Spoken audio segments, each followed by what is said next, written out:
What's up, everybody? This is Zenith Kisare, the Archangel Feather. Welcome to my channel for another Angel Feather replay. I hope you guys are enjoying these replays. I don't plan to do any other clans, at least for a little while, because my focus is, of course, my clan, the Angel Feathers. This video is going to be another Superior Angel replay. This one was actually a slightly altered model, Superior Angel version 2. And the reason why it was slightly altered is all I did was take out Mobile Hospital Healing Palace and exchange it with Crimson Lore Metatron. I wanted to see how Metatron would flow with the deck, and I'll go into that for the first few turns of the game because apart from some tactical miswriting on both of our parts, nothing exciting really happens early in this game.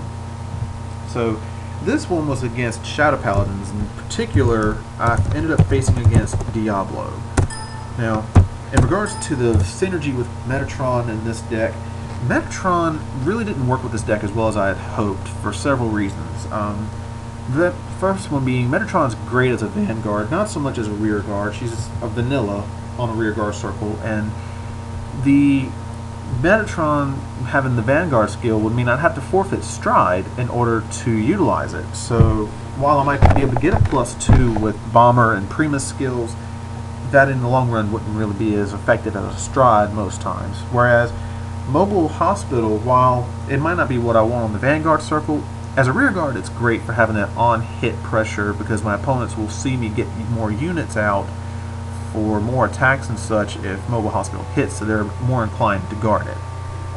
Now at this point, we're finally in the main part of the game where we're striding. I went into Yoriel, not Bliza, because I don't have Broken Heart right now. I typically save Bliza's plays for if I'm going to have a Broken Heart to back up as well.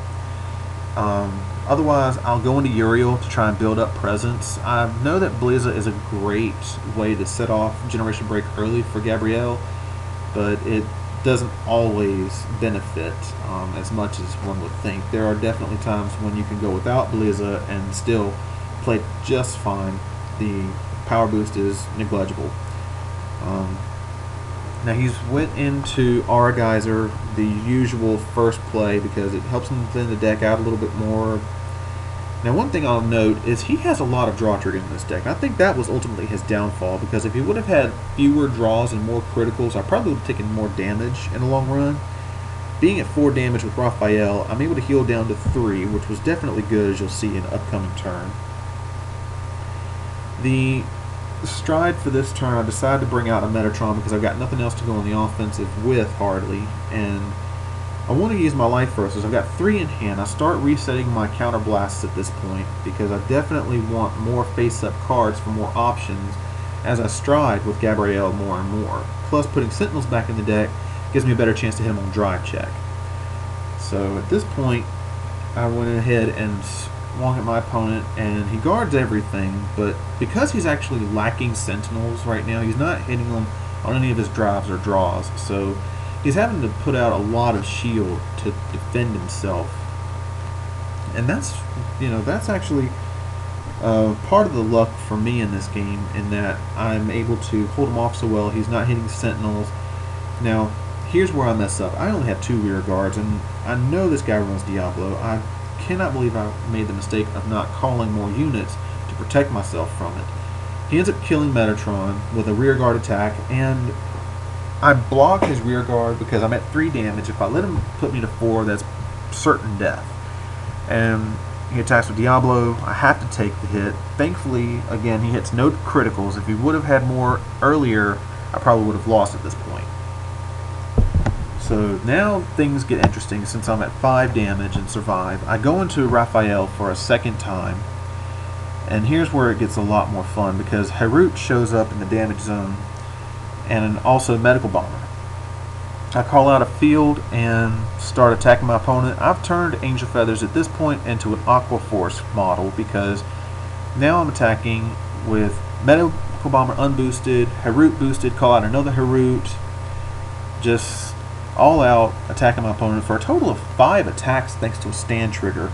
It would have been possible perhaps to go for a 6th attack, except the last counterblast would have made Harut choose from the top 2. If I didn't have at least a grade 2 to attack with, I wouldn't have had anything from that, and also I would have been out of counterblasts, and for Dr. Life Rose to be of use next turn I needed at least 1 counterblast. So I held back on that. Now he does go into Diablo a second time, but I'm able to hold him off this time because I have a full field of rear guards this time. So even though he's retiring and attacking my rear guards to try and take more of them off, and I have to guard him as a result, ultimately I'm able to drop 2 rear guards, keeping life rows, which was the key on this, and you'll see soon enough if you aren't seeing it already. Keeping life rows, dropping a sentinel, and the next turn I drop both of my Nurse of Broken Heart units. I end up using life rows because I've got the 1 on the field, the 2 in the hand, a total of 4 times because I drew another one, which means that every time a life rose activates for the Broken Hearts, that's plus 8,000, so they both get 32,000. Gabrielle, because I have 2 Broken Hearts, gets 12,000 for every life rose, so she is getting 48,000 points. So as you can see, one turn Aqua Force, the next turn clan comparison wise you could say Dark Irregulars, I suppose, because they are also known for putting out humongous columns. But this is what Angel Feathers have turned into. They can utilize the deck in multiple ways, so you're able to completely throw off your opponent. Now at this point it probably would have been wiser if I would have done the other stand trigger, because the replay doesn't show I have 8 cards left in the deck. And you can count that out if you check my drop zone and the damage zone. I'm going to try and bring up, there's the drop zone if you haven't seen it already. The amount of cards in total, 42 between everything. So I've got 8 cards in the deck. I would have had a 50-50 chance of hitting a stand trigger if I would have put that last life rose in there.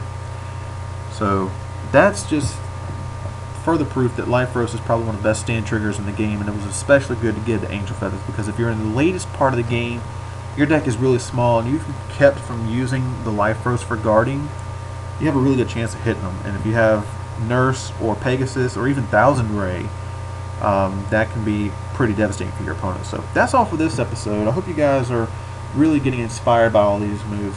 There's not going to be any more Superior Angel version 2 replays because again I didn't play very many with it.